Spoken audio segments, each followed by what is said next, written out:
Saludos cordiales, estimados participantes.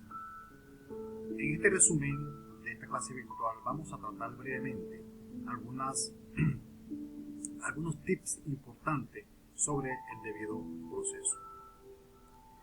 Primeramente, es importante recordar cuáles son los instrumentos normativos que garantizan los derechos civiles, esto con motivo al debido proceso.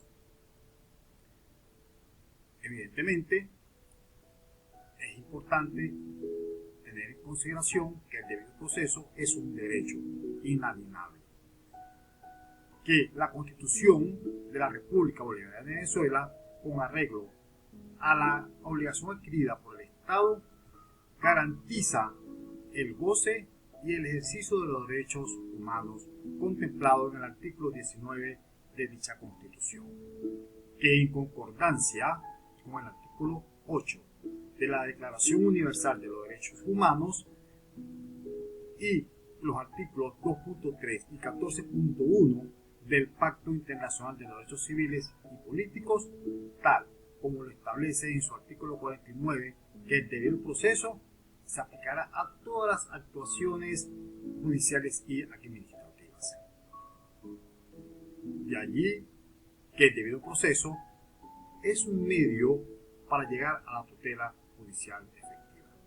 Esto es importante tenerlo en consideración, ya que algunas oportunidades en nuestro ejercicio en la defensa de los justiciables carecemos a veces de este pequeño conocimiento que es importante recordar. Evidentemente, las garantías mínimas que integran la tutela judicial efectiva la tenemos primeramente, que es un derecho al acceso a los órganos jurisdiccionales. Evidentemente, el derecho al debido proceso. Igualmente, tenemos derecho a una decisión ajustada a derecho. Tenemos derecho a recurrir a la decisión y tenemos derecho a ejecutar la decisión.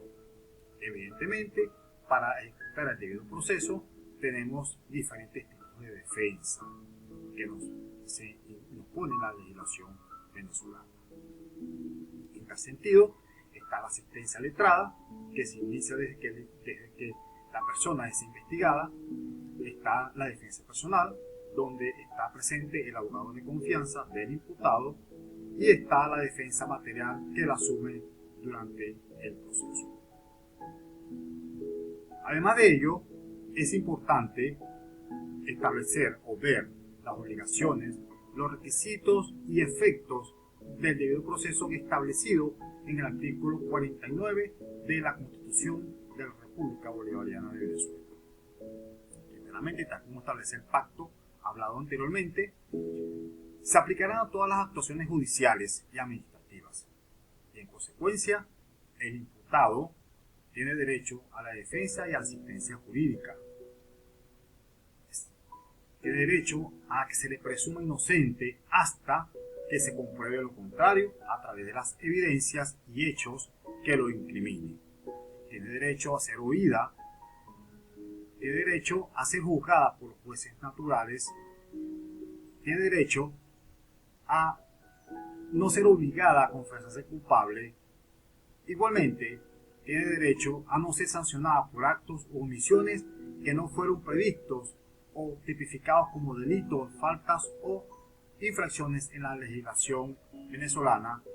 Igualmente, tiene derecho a no ser sometida a juicio por los mismos hechos en virtud de los cuales fueron juzgados anteriormente. Y últimamente, según estos derechos que son garantizados por la Constitución en su artículo 49, dice: toda persona podrá solicitar al Estado el restablecimiento o reparación de la situación jurídica lesionada por error judicial. Evidentemente, esto es un poco complicado o complejo de nuestro ordenamiento jurídico venezolano, pero siempre es importante intentar cuando existe un error judicial. Además de esta microclase, la próxima actividad evaluativa se refiere a la sumativa 2, referente a un informe de investigación, el cual establece el plan de evaluación. Quise hacer una parte en esta pequeña clase virtual en vista de muchas deficiencias que establece o que se observa dentro de la realización de estas actividades de los participantes. Primeramente, voy a explicar cada uno de los apartes de cómo se realiza el informe de investigación para que de una forma muy minuciosa el participante lo tome en consideración y lo plasme en su actividad evaluativa. Primeramente, tenemos que el informe de evaluación es un documento escrito que lo realiza el estudiante investigador. Cuando el estudiante investigador realiza este tipo de trabajo, se convierte en un científico, el cual describe resultados en esa investigación, cuyo propósito de este documento es explicarle a otros científicos, a otros estudiantes o a la comunidad científica o estudiantil cuáles son los objetivos, los métodos y los hallazgos del estudio realizado y plasmado en ese informe de investigación, el cual no se observa mucho, sino que se observa siempre copia textual de lo que ya existe, el cual en esta explicación quiero que se erradique esa repetidera de copias unas tras otras en estos trabajos evaluativos. El informe de investigación tiene elementos que deben ser realizados y presentados guardando características de las normas APAS que están plasmadas en el manual de la Universidad Bicentenario de Aragua. También existe un manual técnico para trabajos de investigación de la misma universidad, el cual debemos tomar en consideración porque es la universidad donde nosotros estudiamos o estamos realizando nuestros estudios de posgrado. Existe una portada que debe tener ciertas características: nombre del expositor o del investigador o del estudiante, nombre del tutor, si grado académico, si lo existiese, el grado que ostenta, el membrete de la institución educativa a la cual pertenece, ciudad o población, lugar y fecha que debe ser centrado. Para ello debemos siempre leer el manual de investigación o el manual de trabajo de grado de la Universidad Bicentenario de Aragua, que todas esas normas técnicas están allí plasmadas. Está el índice, el cual está incluido, deben estar incluidos los títulos y subtítulos y su ubicación en el cuerpo del informe, es decir, las páginas. Está el resumen, que es una sinopsis del informe. Ustedes plasman de manera concisa el planteamiento del problema, los objetivos, el método empleado, los resultados más importantes que surgieron, las conclusiones más relevantes. Y debe tener una extensión no mayor de 300 palabras. Está el abstract, que es una sinopsis del informe en idioma inglés. Debe tener los mismos elementos, los mismos componentes, pero en inglés. Está la introducción, que no es copia de lo que ya existe, sino es una presentación de tu investigación. Incluye esta introducción que planteas, cuáles son los antecedentes que empleaste, así como los objetivos que te estás planteando, la hipótesis si existe, las preguntas de la investigación, la justificación por qué es importante tu investigación, la metodología, ventajas y limitaciones propias del método, resultados y las conclusiones. Siempre se colocan las más importantes. Seguidamente se hace el planteamiento del problema. Aquí se plantea de forma estructurada, formalmente, la idea de investigación.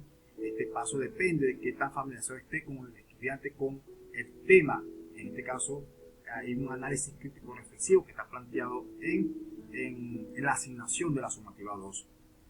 Entonces, plantear el problema consiste en describir, desarrollar y explicar o exponer con amplitud y con sus propias palabras el objeto de estudio, ubicándolo en un contexto que permita comprender su origen, sus relaciones incógnitas o responder.